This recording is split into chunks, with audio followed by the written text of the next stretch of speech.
இன்னைக்கு அநேகர் சொல்றாங்க பிசாசை எதிர்கொள்ளணும்னா அந்நிய பாஷையில பேசுங்கன்னு. அது நமக்கு பக்தி விருத்தி உண்டாவதற்காக அந்நிய பாஷை தேவன் கொடுத்திருக்கிறார். நாம பிசாசோடு யுத்தம் பண்ணணும், மாம்ச இச்சைகளை ஜெயிக்கணும், பழைய பாவத்தின் கிரியைகள் நம்மிடத்தில் போராடாமல் இருக்க வேண்டும் என்றால் வசனத்தை கொண்டு ஜெயிக்கணும். வசனத்தை கொண்டு ஜெயிக்கணும். எப்படி தெரியுமா வசனத்தை கொண்டு ஜெயிக்கணும்? அதுல ஒரு வசனம் எனக்கு நல்ல தொடப்பட்ட வசனம். நம்முடைய போராயுதங்கள் மாம்சத்துக்கு ஏற்றவர்களா இருக்கக்கூடாது, ஆவிகளை நிர்மூலமாக்குகிறதற்காக அது தேவ பலன் உள்ளவைகளா நமக்கு இருக்க வேண்டும் என்று கர்த்தராகிய இயேசு கிறிஸ்து சொல்லுகிறார். இந்த நாட்கள் அநேகர் மாமிசத்துல பிசாசு எதிர்த்துட்டு நிற்கிறாங்க. அவன் ஓடவே மாட்டான். நீ 1008 பாவத்தையும் எதிர்த்து இயேசுவின் நாமத்தினால பிசாசானா அவன் போக மாட்டான். ஏன்னா உனக்குள் அந்த ஆசை இச்சைகள் இருக்கும் அளவும் அவன் உன்னை விட்டு போக மாட்டான்.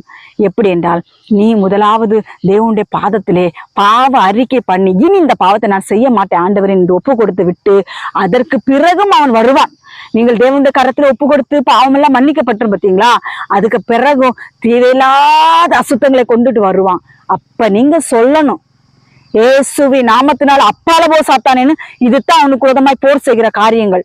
இயேசு கிறிஸ்துவினிடத்தில் வந்தான், உலகத்தில் உள்ள எல்லா ஐஸ்வர்யத்தையும் கொண்டு வந்தான்.